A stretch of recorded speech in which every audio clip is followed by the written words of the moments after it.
Hello everybody.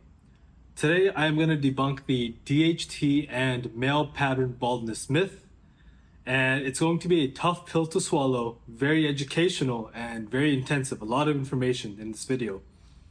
I'm going to talk about male pattern baldness, androgenic alopecia, follicle miniaturization, and the conventional theory, which is that excessive levels of DHT cause balding, or that follicle sensitivity to DHT cause balding. I'm going to debunk all of that. I'm going to show why finasteride is not a wise decision or an option. And I'm also going to propose my theory, which is that male pattern baldness or follicle miniaturization is a result of glandular dysfunction and the inability to actually produce enough androgenic hormones. So I believe that it is the opposite. It's not an excess of DHT or testosterone, it's the lack of endogenously produced androgenic hormones. And I know it turns everything on its head. It's the opposite of what the mainstream believes to be true. But if you follow along, I'm going to show the science, I'll show the peer-reviewed papers. But most important, I'm going to use common sense and reason to justify my point here. And also I'll give a solution on what I feel is the easiest way to remediate this so that you can produce enough androgenic hormones to sustain your hair. So if you want to have hair potentially like a cha-cha-chia, listen carefully to everything I say and measure it against your own reason. If follicular or follicle miniaturization was due to DHT, then hair loss would be cured by simply taking finasteride. Also, if it was caused to scalp sensitivity to DHT, then why during puberty, when androgenic hormones such as DHT are at their highest, do we produce thicker hair, but as we age and our androgenic hormonal output declines, we start to bald? Why is it that as our androgenic hormones such as DHT begin to decline, we begin to bald? It doesn't make any sense. What is DHT? It's the most androgenic male hormone in the body, and it's what differentiates a male from a female, especially during embryogenesis, because this hormone, DHT, is responsible for the production of male characteristics through the whole of life, mostly in puberty. During embryogenesis, it is what contributes to the development of male genitalia, penis and scrotum. And then during puberty, facial hair, body hair, deeper voice, muscular body. So let me show a study here, molecular basis of androgenetic alopecia. And in this study, the author, Valerie Ann Randall, writes, despite the widely held belief that baldness is an indicator of increased male sexuality, there's little scientific evidence for this other than the clear link with normal androgen parameters. Okay, normal androgen parameters. There's very little evidence that this has to do with an increase with male androgenic hormones. Another one saying the same, cause of androgenic alopecia, crux of the matter. And read the highlight area. Follicular miniaturization is caused by an inherited sensitivity of scalp hair follicles to normal levels of circulating androgens. So both these papers are acknowledging that balding men have so-called normal levels of circulating androgenic hormones. But I'm going to prove that that's not the case either. They have subpar levels. They have low levels of androgenic hormones, and you just got to pay attention, keep up, and I'm going to prove my point. Let's start with, where did the DHT theory come from? This absurd theory that DHT causes hair loss. Okay, we have to explain the foundation of this in order to really grok what I'm going to say here. In the early 1970s, there was a doctor, Dr. Julianne McGinley. She was an endocrinologist from Cornell University. She went to the Caribbean Republic to study a group of children who had a rare disorder, and they were referred to as guevadochas. These were children who at birth looked like and resembled children, but they were genetically boys. They had XY chromosomal makeup. And then during puberty, when they would go through a surge in androgenic hormones, they would develop male genitalia and deeper voice, facial hair, and muscles on their body. They would then start to resemble boys. And this scientists from Cornell who studied them realized that these children, these boys, they were born with low levels of the enzyme 5-alpha reductase, which is what you need to convert testosterone into DHT. Okay, so that was the foundation. Scientists realized that this enzyme 5-alpha reductase is responsible for converting testosterone to DHT, and DHT in turn masculinizes a man. It's responsible for developing male characteristics. Now, from there, we had the pharmaceutical giant Merck come up with the brilliant idea that if they somehow create a drug which reduces 5-alpha reductase in men, thereby inhibiting DHT, that they could prevent diseases like prostate cancer and male pattern baldness. Okay, and this is based off of the children in the Caribbean who lacked 5-alpha reductase, lacked DHT, and therefore lacked masculine characteristics. So the legacy of all this research, Handels Guevadoches, these children, is all of the 5-alpha reductase or DHT inhibitors on the market today, such as Propecia and Dutasteride, and it racks in about $400 million a year. Very profitable.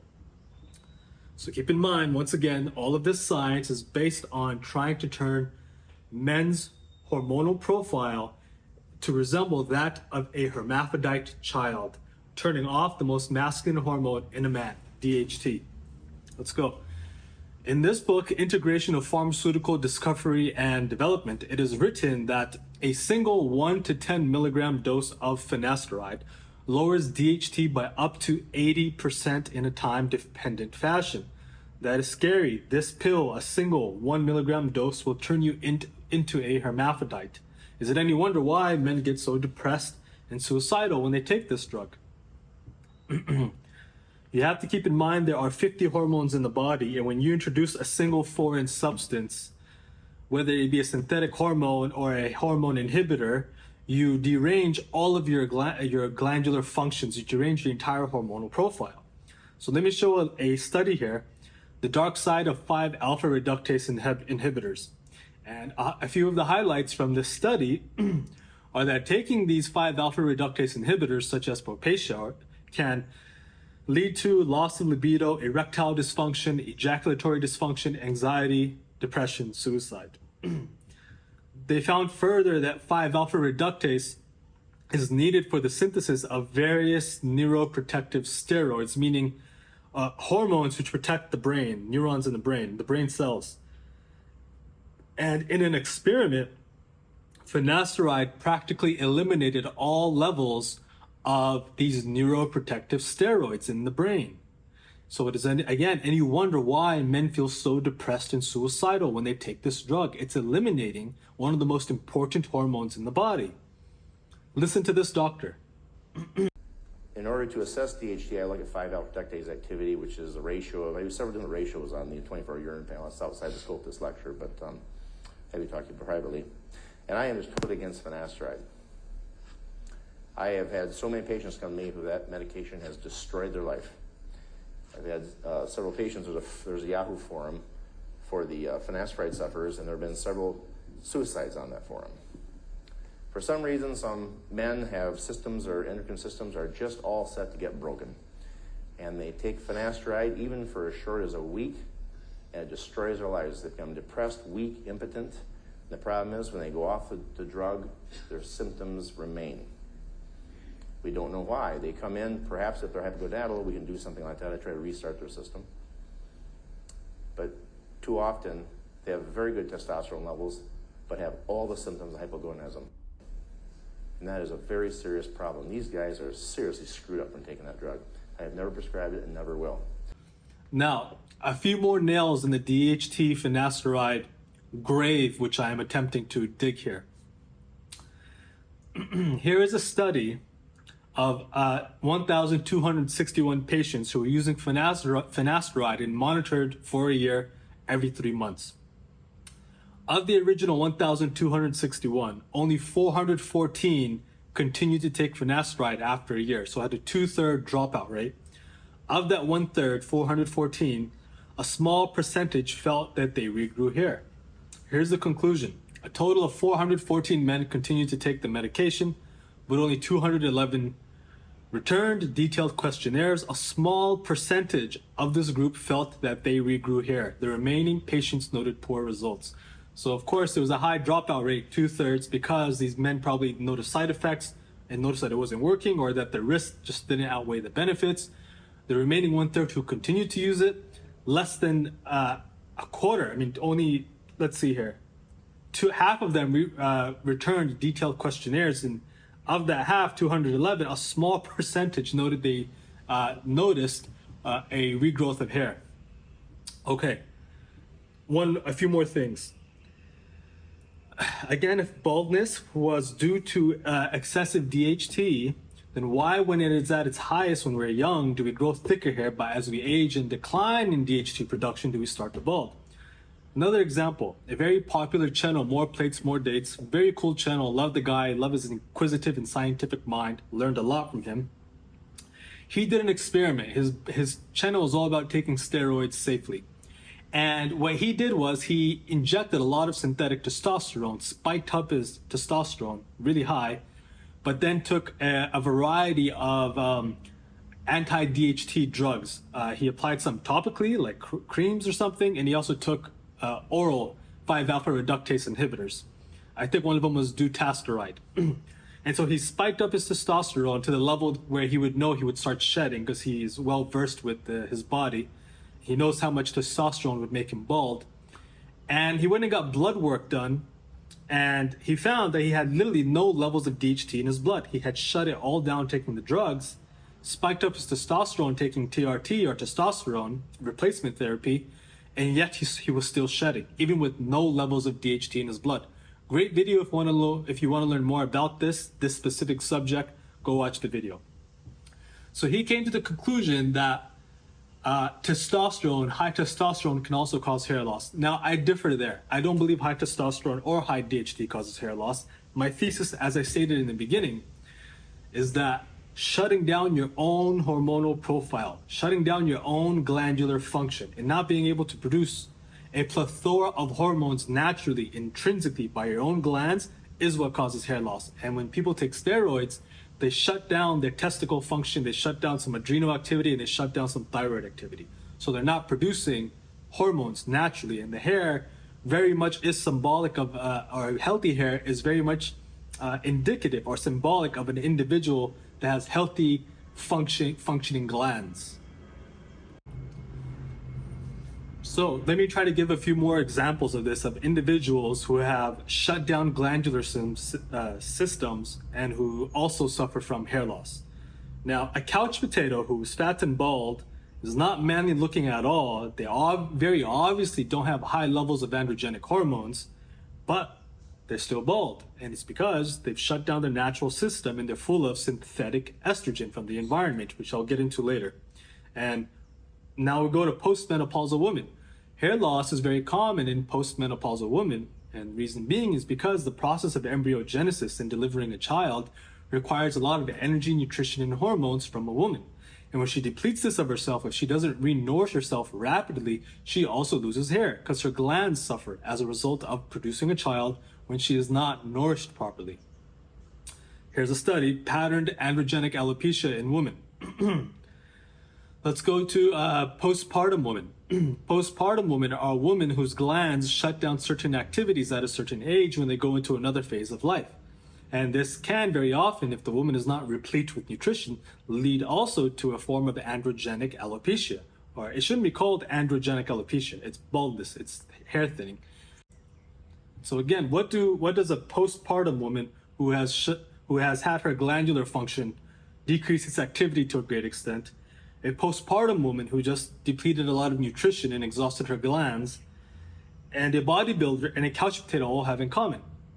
Depleted and weak glands. They all have the same thing in common. They all start to lose hair. Let's give another example. British Medical Journal. Women who take contraceptive pills very commonly suffer from hair loss. Again, they're taking a synthetic drug which alters and confuses their biology and deranges their hormonal profiles. It damages the glands. So when you disturb the hormones or glands of the body, you disturb a symphony, a dance of over 50 hormones which work in concert and symphony with one another in order to keep the body healthy and functioning. If you take hormones exogenously from a synthetic source like testosterone, or if you take a drug which alters your hormonal profile or the proper functioning of your glands, such as a contraceptive or a 5-alpha reductase inhibitor, you damage and derange your hormonal profile, you weaken your glands, and these things are toxic to the body. So, follicle miniaturization or follicle death is premature aging, which is a result of a weak glandular system. And I'm barely getting started here. We're going to keep going, and I'm going to continue to prove and justify my point here.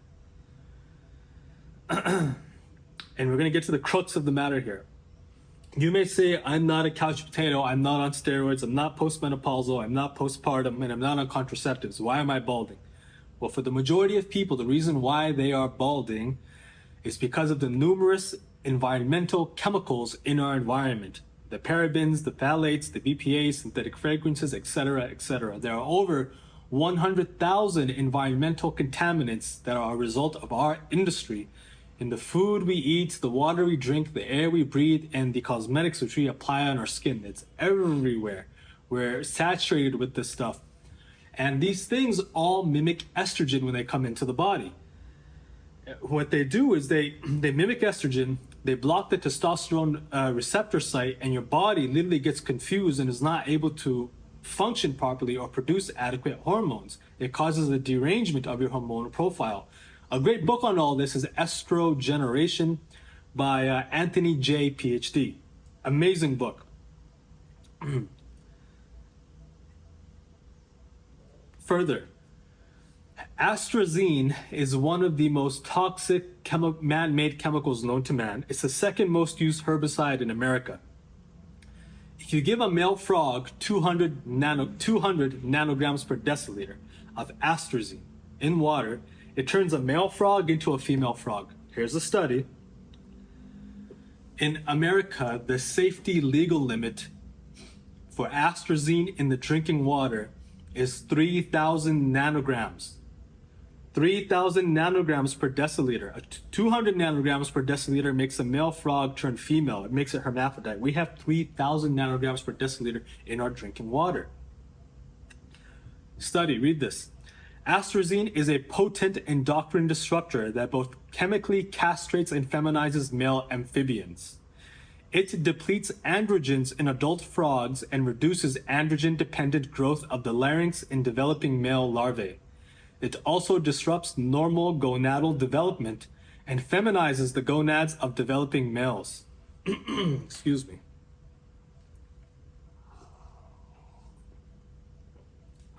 So imagine you're eating non-organic food. It has atrazine sprayed on it. You've been consuming it for your whole life. The stuff's in the water, as well as 100,000 other environmental chemicals.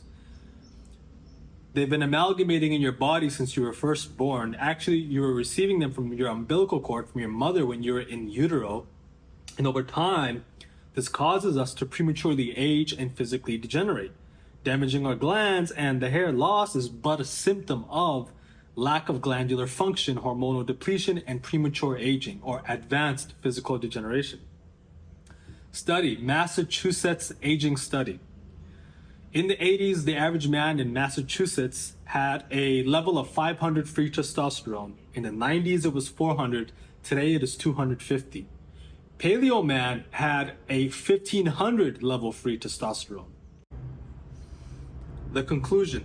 These results indicate that recent years have seen a substantial and as yet unrecognized age-independent population level decrease in testosterone in American men, potentially attributable to birth cohort differences or to health or environmental effects not captured in observed data.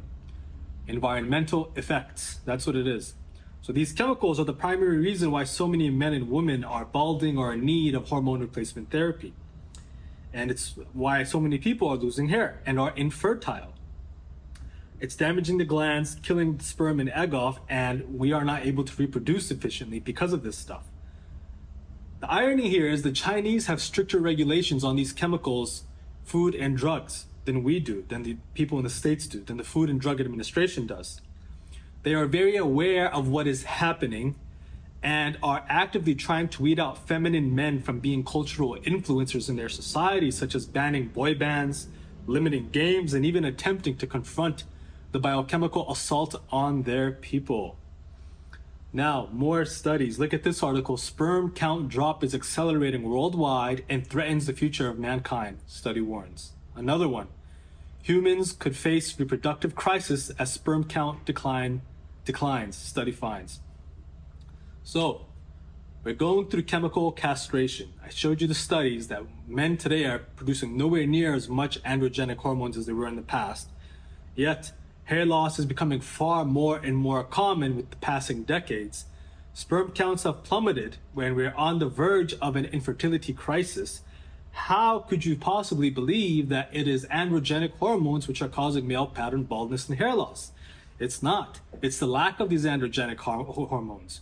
It's chemical castration, chemical and nutritional castration, which is causing hair loss. We're not producing enough testosterone endogenously, and no amount of exogenous hormones which you consume is going to correct and fix this problem. The solution is to bring your body and glands to a state of health where they can function properly and produce all the hormones that you need. Let me continue to justify my position here and connect the dots. I want to observe the natural world to create some supporting justification for my reasoning here.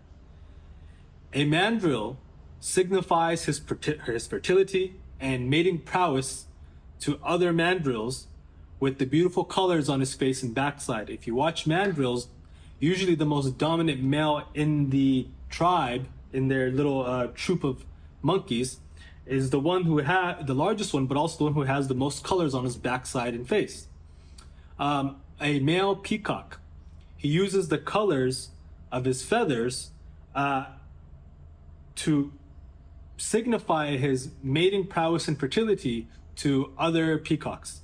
And of course, there are thousands of other bird species which also use their feathers and colors in mating or courtship dances in order to attract the a mate. A male lion, its mane is also indicative of its strength and fertility. Nearly all organisms in nature, especially the mammalian organisms, have certain physical characteristics with which they are able to show a display of health. And this is necessary because organisms need to judge whether someone is fit or not for reproduction.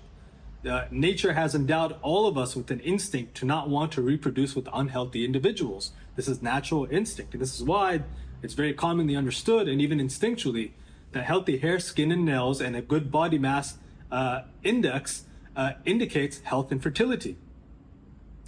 Now, there are very many indigenous cultures who do the same, just like the animals, who use their hair as a symbol of, it's a status symbol of health, virility, strength, etc.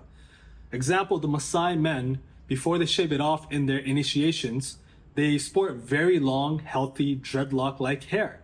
And they dance with this hair in their ceremonies, and it is also a means to win over courtship. The Afar men in Ethiopia do the same. The Hamar also have similar practices. The Yao women in China also have a similar belief, and these women, till the day they die, have long, thick black hair. They do not gray at all, and it's because they treat their hair with herbal extracts and ferments from their local environment. It's a rice water and herbal extract, and they wash their hair with that. And this mineralizes and nourishes the scalp, brain, and hair topically, unlike modern cosmetic shampoos, which actually kill brain cells and toxify the hair. People may say that this is all predetermined by genes, which is horse shit. I am Afghan, and the diaspora in the West have a very high prevalence to balding if they adopt and integrate the degenerate lifestyles of Western commercial people, mainly if they start drinking, doing drugs, and eating commercial Western food. But the ones I've noticed who are more religiously ascetic and who adhere to traditional food do not age and degenerate like the rest do. We have a traditional dance called attan. okay, which is performed either before war, before battle, or at wedding ceremonies. And the dance includes men dancing to drums in a circle with very long, thick hair. And these men in the hills and mountains who are far from the cities do not bald. They keep this long, thick hair well into old age.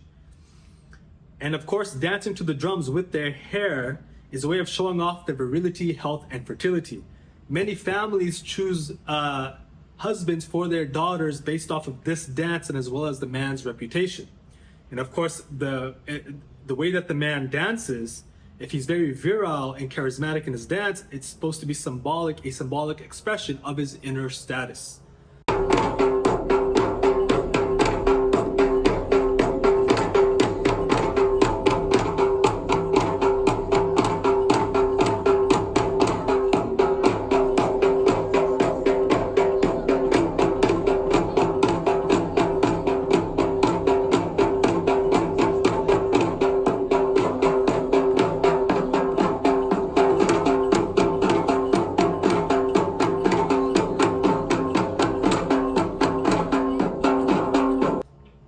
So I'm going to now link a bunch of studies that basically show or correlate balding with different degenerative diseases.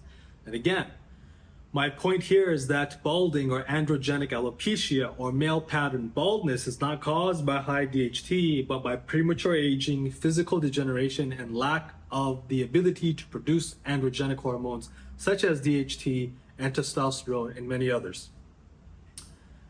Male pattern baldness and coronary heart disease. The Physician's Health Study. Conclusion: vertex pattern baldness appears to be a marker for increased risk of CHD events, especially among men with hypertension or high cholesterol levels. Another one, associating baldness to myocardial infarction. The conclusion: these data support the hypothesis that male pattern baldness involving the vertex scalp is associated with coronary artery disease in men under the age of 55 years. Another one, androgenetic alopecia, is associated with increased arterial stiffness in asymptomatic young adults. The conclusion: we conclude that androgenic alopecia might be an indicator of arterial stiffness in asymptomatic young adults. Another one, linking baldness with metabolic disorder and cardiovascular disease. Another one, early androgenetic alopecia as a marker of insulin resistance.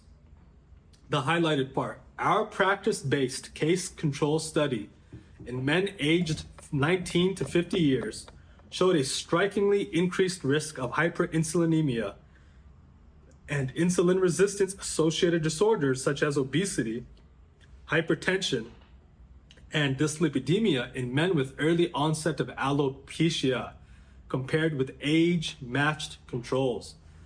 This finding supports the hypothesis that early androgenetic alopecia could be a clinical marker of insulin resistance.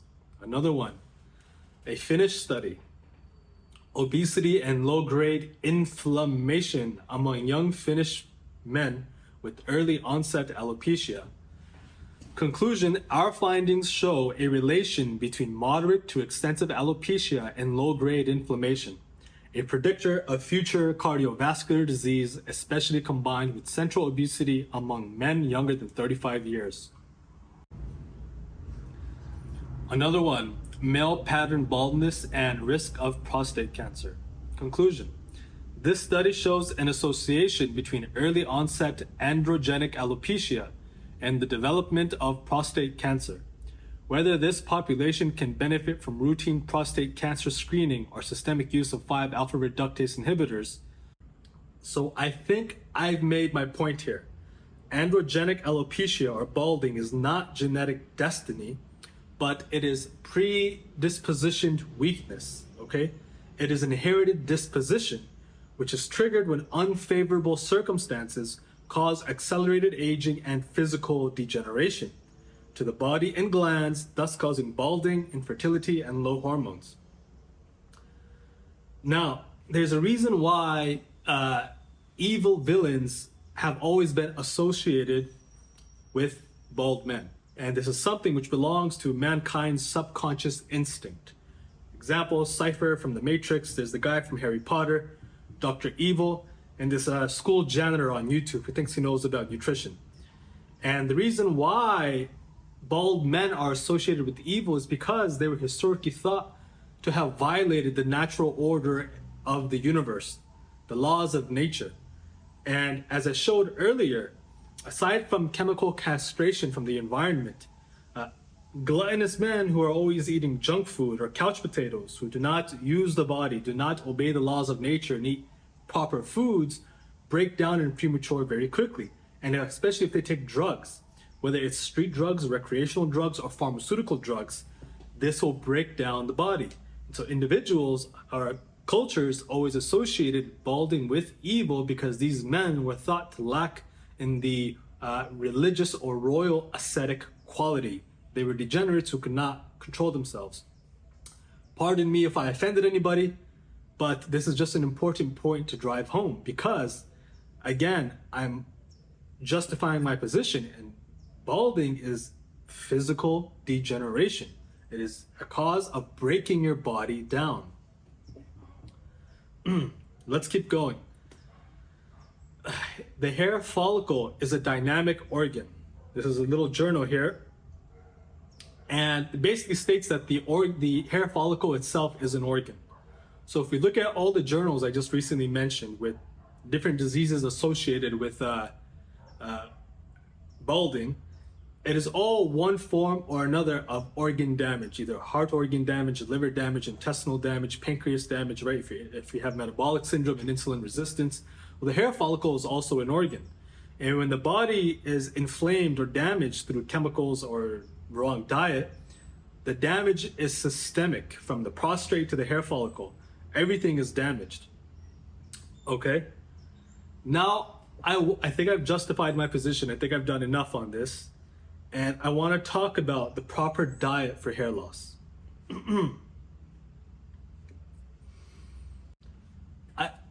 I don't believe that a carnivore or ketogenic diet are optimum for hair loss, nor is the standard American diet, nor is the vegan diet.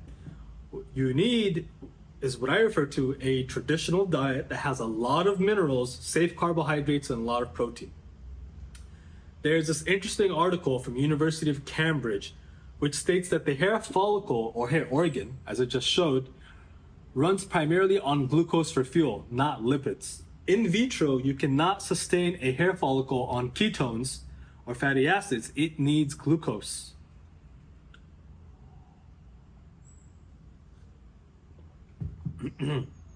Now, there are multiple reasons why low carb is so bad for hair.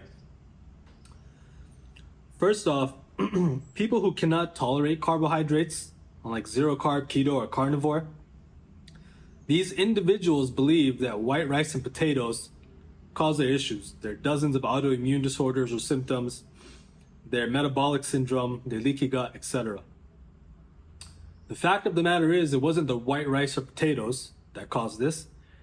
It was the years of alcohol, the beer and alcohol, the pizza, the pseudo food, the annual Halloween celebrations where you'd eat bags of candy, all the chemical food, the chemical pseudo food, the Coca-Colas, which damaged you, not rice and potatoes. It's kind of erroneous to think that this is what caused most people's metabolic syndrome and gut damage, especially these people on the carnivore diet who turn into religious fanatics about it. It's very childish. So let me keep going. Many people who go on low carb diets end up in adrenal burnout, low thyroid, and hair loss, especially women, especially women. And you can find these women's stories all over Reddit, all over YouTube. They lose their menses, they lose their hair, their thyroid goes down. And you cannot dismiss these women because they don't fit your religious dogma, your religious narrative. And the reason this is because low carb diets damage the HPA axis. Here's a study. Changes of thyroid hormonal status in patients receiving ketogenic diet. The conclusion: ketogenic diet causes thyroid malfunction and L-thyroxine treatment may be required. This is the first report documenting the effects of ketogenic diet treatment on thyroid function. Thyroid function should be monitored regularly in epileptic patients treated with ketogenic diet. you can go into HPA axis dysregulation, otherwise known as adrenal fatigue or adrenal burnout on low carb. The main hormone that is dysregulated on a low carb diet, or the hormones, are cortisol and insulin. You need insulin to convert T4, inactive T4, to the active T3. And this helps a woman to produce energy or adequate hormones for energy. And if you don't have insulin because you're on a low carb diet, your adrenal glands start to pump cortisol for energy, which is a catabolic stress hormone. And the primary function of cortisol is to break down your body's protein tissues. That means the hair, the thyroid, the muscle, the connective tissue, the glands, all of this. It breaks them down in order to synthesize glucose. That is all that cortisol's purposes in the body. And when this stuff is chronically elevated on a low carb diet and you're losing weight and muscle and you're catabolizing your tissues, you eventually lead in burnout and hair loss. All stressful states induce cortisol secretion. It causes the body to go into a catabolic state. And the reason why the body does this is because it thinks it's in an emergency state, and low carb is a starving diet. It's a starvation diet. The body thinks it's starving, and so it'll break apart the protein tissues to feed the body some glucose so that it can go and find some damn food. Vegan diet's a starvation diet, as is a carnivore diet. Here's a study. Low blood sugar causes release of stress hormones, and they break down body tissue for sugar. Just the first sentence. The counter-regulatory hormones of glucagon, adrenaline, cortisol, and growth hormone are released during hypoglycemia and under other stress conditions. So low blood sugar on a low-carb diet causes you to produce stress hormones and break down your body. Be careful. Another paper that confirms individuals with alopecia have significantly elevated levels of cortisol. Read the study, read the highlighted part. Now, I find it very interesting that of all the indigenous tribes, I have only found the Maasai to have such a high prevalence of balding, okay? And my theory is this is again due to too much exogenous hormones, which they receive in the form of blood and milk and meat. They have hardly any resistant starch in their diet. The diet makes them strong, but they do very obviously bald. It's very common amongst them. And I believe, again, this is due to too much exogenous hormones. Let me give an example. There's a legendary bodybuilder, Vince Gironda, who wrote in his book, Unleashing the Wild Physique, that taking 36 raw eggs a day is equivalent to a very potent steroid cycle called Dianabol. And from what I've understood about Dianabol, it's a very strong steroid. And he says 36 raw eggs a day will do this. And the reason why it does this is because it's introducing a lot of exogenous hormones into your body. So I advocate for it if a man wants to build muscle very quickly for a short time, because it's very easy to recover from. It doesn't shut you down the way synthetic steroids do. But long term, if you're on a diet with no fiber, all these meat, eggs, butter, and milk, even if it's only just meat, these androgenic hormones build up in the blood and digestive tract if you don't have resistant starch to help push it down. And this will, in time, shut down your natural glands. They will shut down your own testes and adrenal glands from producing hormones, and that will cause balding the same way it does with the synthetic steroid user. Now, most indigenous cultures consume some form of glucose in the form of safe starches in addition to animal foods, and have extremely healthy hair well into old age. And this is because they avoid the stress hormones associated with low carb. They have the fiber or resistant starch to remove excess hormones. And also they do harness incredible mineral concentrations found in many plant foods. Certain plant foods have certain minerals which you simply will not be able to obtain from even animal organs. There's 116 trace elements on the periodic table, and certain plant foods can concentrate these. For example, the forest people of Vietnam consume white rice, and they boil fish in soup with bamboo. And this affords them an incredible source of minerals needed for hair growth, as bamboo is one of the greatest sources of minerals. And again, it's a protein, safe starch, high mineral diet. And a lot of indigenous people the majority of indigenous people, I would say, are on this type of diet. Safe starch, very high mineral, lots of protein and fat. The Waroni Indians, and as a matter of fact, all Amazonian Indian indigenous peoples, also consume starchy plants such as cassava. And they actually farm and grow it themselves in very healthy soil. They know to rotate their crops into different plots of lands. They have small little gardens. They are primitive people who farm, and they actually consume this very mineral dense sugary drink called chicha, which is made from cassava. The women chew and spit out the starch, and this ferments and pre-digests the starch particles for them because their saliva introduces the bacterial colonies. They then mix it with water and drink it. They consume this stuff on a daily basis. It is literally a primitive indigenous glucose Gatorade with lots of minerals and electrolytes, and they drink this stuff. And there are very many cultures like this who are incorporating these kinds of carbs. Again, the plant that I recommend for people to obtain a full spectrum of minerals, which is needed for not only hair growth, but proper and optimal glandular function, is wheatgrass. And I made a video on wheatgrass explaining why. You can go watch that. Okay, so let's wrap this up. Modern environmental chemicals are castrating people.